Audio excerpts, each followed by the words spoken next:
So you're gonna put $100 million into total market index funds. This should generate you about $250,000 a month every single year for the rest of your life. I'm going to explain how to keep your fortune forever if you win the lottery instead of losing it like many people. This video was inspired by a video I saw of Jordan Peterson saying the following. People say, I'd be happy if I had $400 million. It's like, you think you could handle that responsibility, do you? Like, you're so sure of that. You can't even control your household budget. You live from paycheck to paycheck. Now somebody's going to dump a treasure on your steps and that's going to fix your life. It's like, okay, how much are you going to give to your relatives? Like, none? Oh, that'll work out real well. Too much? So then you're going to take away their responsibility from them, are you? And you're going to get that balance exactly right? And then what are you going to do with that money? Because as soon as you got the money, the parasites are going to come in and take your money. Happens quickly, believe me. It happens unbelievably quickly. Yeah. You know, you'll see, well, the average family fortune lasts 3 generations. That's all. Because money sitting around, not being carefully monitored, it's like water. It just disappears. It's happened to me in my life. If you want to skip straight forward to the math part, you can skip to this timestamp. But first I want to give a quick shout out to Crate up in there in Wesley Chapel and all the kids that attend their Kidprenuers. I went up there today and there were a bunch of kids promoting their little business. I bought this 2 bracelets. I had a pretty nice conversation with the kid and the parents of the kids. And I just love supporting businesses like this that kids try to put together, because when I was a kid myself, I had my own little business. It was getting tons of clients and my school made me shut it down. And ever since, I've really just always supported kids starting their own little business. All the kids were super sweet trying to get their business forward. I sat down and talked to this kid. They knew I worked for the Tampa Bay Rays, so they made me this personalized Rays bracelet, as well as they handed one of my friends these. My friend ended up giving it to me. I wish I had picked up their name, but hey, whatever your name is, if you're watching this, you know who wore this bracelet. That's a little inside joke, but anyways, enough about me. Let's get right into the video. Winning the lottery can be a life-changing event, and a lot of winners use their newfound funds to support charities, pay off debt, make a lot of people's life better, and really do truly amazing things with the new money they just had. One of the most inspiring lottery winners is Tom Chris, a retired CEO from Canada. In 2013, he won a $40 million lottery, but instead of keeping all the money to himself, he decided to donate it to charity. He split the money between several charities, including cancer research centers and hospice. There's also the Lucky family, which are another inspiring story of the Smith family in New Jersey. They won their lottery in 2016, winning a total of $429 million.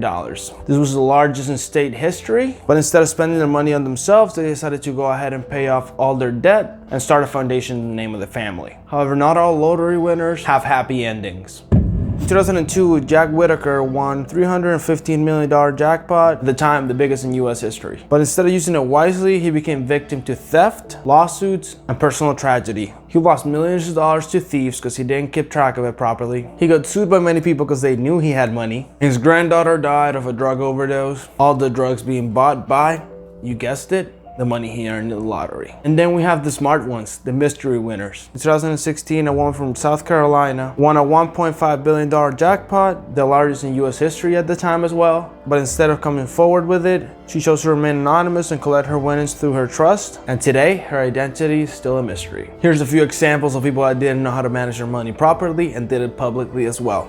Abraham Shakespeare won a $30 million lottery in 2006, but his life quickly spiraled out of control. He faced many financial requests from family and friends, and many people tried to exploit him. And sadly, ended up getting killed by a woman who befriended him because of the denial of giving her money.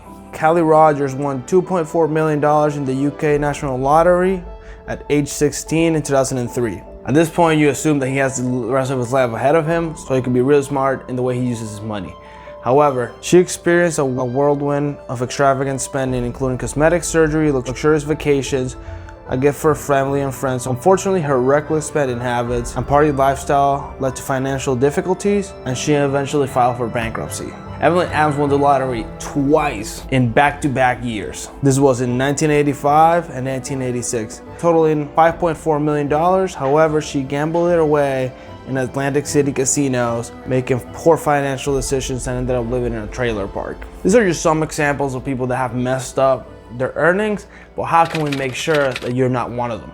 Well, nowadays, jackpots really seem to be the biggest they've ever been every single year. And it really depends on the lottery you play. The Powerball in 2016 was $1.586 million, and it was split between 3 winners in California, Florida, and Tennessee. And the Mega Millions in October 2018, only 1 ticket matched all the numbers, and this person got $1.537 billion. The winning ticket was of the mystery person mentioned earlier in South Carolina. So now if we just go a little bit under that, we can just go in 1.5 billion. And let's say right in the middle of those 2 examples, 2 people get the winning number and you end up getting $750 million. So time to see how you manage this money. Step number 1 is really the easiest step, is always go for the lump sum. It always makes the most mathematical sense. The only exception I'll make to this is that if you're absolutely awful with money and then you know that once you pull out the lump sum, you're literally gonna spend it all within the first month, and having money only helps you screw yourself, then yes, okay, go ahead. Do the yearly thing. Either that, you can reach out to me in the email and I'll help you with some consulting. Don't worry, it will be almost free, only a small percentage of your earnings. All joking aside, it is better to have something of 25 million than nothing of $750 million. But I digress. Step number 1, you take the lump sum. So you have $750 million, but really you don't, because half of this is gonna go in fees and taxes anyways. Grandma bought some Burberry, goddamn Da Vinci, some Fendi, boy, they stupid as hell. I been saving on my goddamn taxes. It's stupid.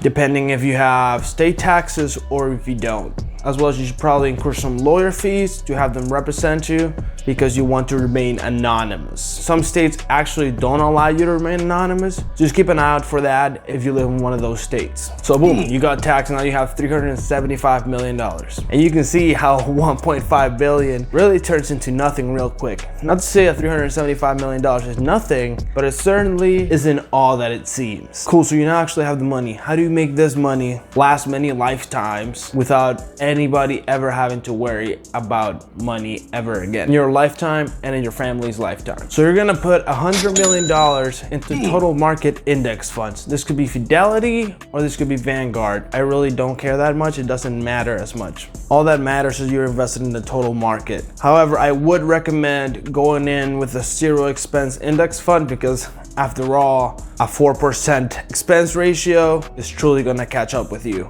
when you're putting $100 million down. So a 0 expense fund would be recommended, but not required. This should generate you about $250,000 a month every single year for the rest of your life. Then I would put another $100 million into a total index fund of bonds. Bonds truly are the safest way to keep your money, because they're insured by the government and they will most likely always get paid off. This should also give you about $250 million per month. Again, pretty much guaranteed for the rest of your lifetime. And to be honest, for the rest of your family's lifetimes as well. Then I would put $50 million in commercial real estate. This includes office buildings, malls, etc. Any sort of real estate that produces income constantly. This should generate you about $125 million a month. And then I would spend another $50 million in residential real estate. I would most likely go big multifamily properties. I've actually made a video about it right here. You can click on the card after you're done with this one. I go into all the details in that video, so feel free to watch that one. But that should generate you about another $125,000 a month. And boom, you've done it. You've invested all the money you're gonna ever need to invest again in your life. I would also keep about $10 million in cash just for emergencies and things that might happen. I would do this over multiple banks, never doing more than $250,000, just to make sure you keep your FDIC protection in all banks. And that leaves you with $50 million. Then I would spend the remaining $50 million in styling and profiling. Rolex wearing, diamond ring wearing, kiss stealing, woo, wheeling dealing, limousine riding, jet flying. Now look, winning the lottery is still very unlikely. In fact, you have the chance of 1 out of 302 million people. Just to put that into perspective, your chance of getting hit by an asteroid that comes from outer space and killing you, or just hurting you in general, is 1 out of 75 million. So technically you are more than 3 times likelier to get hit by an asteroid than you are of winning the lottery. Your chances of getting bit by a are 1 out of 11.5 million. Getting struck by a lightning is 1 out of 700,000. And according to my analytics, the chances of you being subscribed to my channel are 9 out of 100. So make sure to change that. Also, make sure you watch this video about how Mike Tyson lost all his money and what he should have done to avoid it. I'll see you guys in the next video. See ya. Ballin' now, skirt down, all of these diamonds sold. Bought them for me, but they're yours now. You could drink it, but take it slow. Ballin' for you, falling